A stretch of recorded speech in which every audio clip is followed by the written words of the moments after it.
radiophone. Et salut tout le monde, on est en direct du festival des 24 heures du Tormelier à Saint-Pierre-de-Cormeilles. Et on a là devant nous deux jeunes qui appartiennent visiblement à un groupe. Quel groupe c'est? C'est Daikrap. Daikrap. Je te laisse poser des questions, Marguerite? Ouais. Salut, moi c'est Marguerite, je viens de Berlin. Et comme mon collègue vous l'a si bien dit, c'est moi qui pose les questions. Alors pour commencer, est-ce que vous pourriez nous présenter votre groupe un petit peu dans l'ensemble? Qui êtes-vous? Présente-toi. Notre groupe c'est Daikrap comme on vient de dire et on fait du punk rock. Voilà. Ouais, on vient de Rouen. On vient de Rouen. Ouais. Et on est 4. C'est ça. Voilà. Ok. Et vous, qu'est-ce que vous faites dans le groupe? Moi je fais de la batterie. Et moi je fais de la guitare et du chant. Ok. Voilà. Et il y a mon frère qui fait de l'autre guitare et il y a Serge qui fait de la basse. C'est ça. Ok. On se posait une question en regardant vos réseaux sociaux. Pourquoi est-ce que l'un de vous portait une cagoule?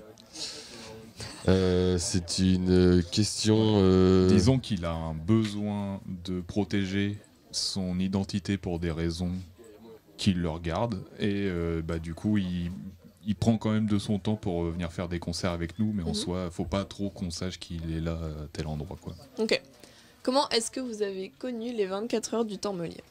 On a connu les 24 heures du Tormelier grâce à Tonio qui est notre ingé son. Et en fait, l'année dernière, on allait faire un concert et on est venu le chercher ici. Et du coup, voilà, il nous a parlé du festival, il nous a dit que c'était hyper cool. Et du coup, nous, on était grave chaud de le faire. Et du coup, là, on a parlé à l'orga du festival et nous voilà ici, quoi. Ouais, le tremplin nous a convaincus. C'est ça. Ouais, on a vu tout à l'heure, on vous a filmé un petit peu qu'il y avait eu des beaux sauts et des moins beaux sauts. Ça va, ça fait pas trop mal les sauts, l'arrivée dans Ouais, l'eau? un petit peu. J'ai fait des bons plats, moi, et je me suis fait un peu mal aux côtes dans la descente, mais sinon tout va bien. Ça va pas t'empêcher de chanter? Non, On est sauvés. voilà. Qu'est-ce que vous écoutez comme musique, comme style de musique dans votre temps libre, à part la vôtre? Vas-y, je te laisse commencer. Moi, en ce moment, je suis à mort dans le shoegaze, à fond. Je suis tombé dedans depuis un an et du coup, j'écoute que ça. Donc, genre Bedroom, par exemple, qui ont sorti un album en 2023 que je trouve trop bien, que je vais voir en concert bientôt et je suis trop content. Mais non, sinon, j'écoute quasiment que ça. Ouais. Moi, c'est pas très original par rapport à ce qu'on fait, mais j'écoute beaucoup de punk rock, quoi. Donc, c'est un peu ce que j'écoute tout le temps, ce qui me motive, quoi, tous les jours. Voilà. Ok. Quels sont vos projets pour l'avenir? Est-ce que vous comptez continuer à en faire une vocation? Ouais, là, le but, c'est qu'on sort un album le 20 octobre. On ressort un clip là le 20 septembre. Et le but, c'est d'essayer de faire vivre sur scène cet album le plus possible. Donc de tourner en France, de tourner en Europe. Et là, on a un petit projet de tourner au-delà de l'Europe. Mais j'en parle pas trop tant que c'est pas sûr. Okay. On a une date à New York. Pas mal. Mais bon, on n'en parle pas trop. Voilà. Vos parents, qu'est-ce qu'ils en disent de tout ça, de vos projets? Qu'est-ce qu'ils en pensent? Bah, nos parents, c'est un peu qui nous ont mis dedans aussi, hein. Quand on était petits, enfin, ils étaient pas mal dans le rock, tout ça, et genre, il y a ton père, toi, qui était dans un groupe. Ouais, mon père, il était batteur et au début, il faisait des balles, tu sais, quand il n'y avait pas les DJ et tout. C'était un groupe qui jouait pendant 6 heures et tout, bah, il faisait ça.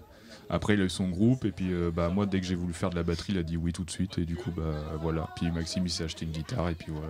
C'est comme ça que ça a commencé. Vous êtes lancé comme ça? Ouais, on se connaît depuis tout petit, quoi. Du coup, Et vous êtes lancé à 4 directement ou d'abord 2 et puis, on était d'abord tous les deux, et ensuite, Marian nous a rejoints très peu de temps après, le frère de Léo. C'est ça. Okay. Parce qu'on était, enfin, du coup, nos parents se côtoyaient, on faisait des soirées tous ensemble, machin. Ça. Et après ça, y a un chanteur qui nous a rejoint. On avait un ancien groupe qui s'appelait The Baked Beans. Ça a duré quelques années et il y a peut-être 2-3 ans, le chanteur est parti et du coup on a décidé de monter Daikrap après son départ, quoi. Ok, stylé.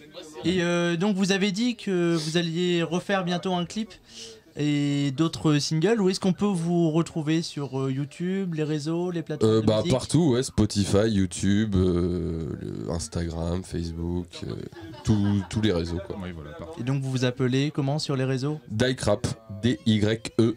C-R-A-P. Yes. Nickel. Alors, petite question, est-ce que en dehors de la musique, vous avez des passions ou des hobbies qui occupent votre temps libre? Je sais, non, pas trop. En vrai. Moi j'aime bien faire du skate et de la motocross. Voilà. Ok, on est en sportif, d'accord. Voilà. Et globalement, dans votre groupe, vous avez quel âge? Moi, je vais avoir 30 ans cette année. Et moi, 28, je vais avoir 29 à la rentrée, là, le 4 septembre. C'est bientôt. C'est si compliqué que ça de se souvenir de sa date d'anniversaire Bah, en fait, au-delà de 25 ans, on oublie, je pense. volontairement. Ouais. Ça va, vous avez encore du chemin pour être vieux.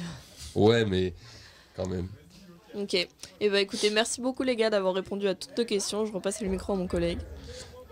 Merci à vous. Et on vous souhaite plein de réussite pour bonheur du l'avenir. monde. Et puis, oui, voilà, tout le bonheur du monde, comme disait la chanson. Et à tout à l'heure sur l'estrade pour votre concert. C'est ça. Ça marche. Merci À beaucoup. tout à l'heure. Merci.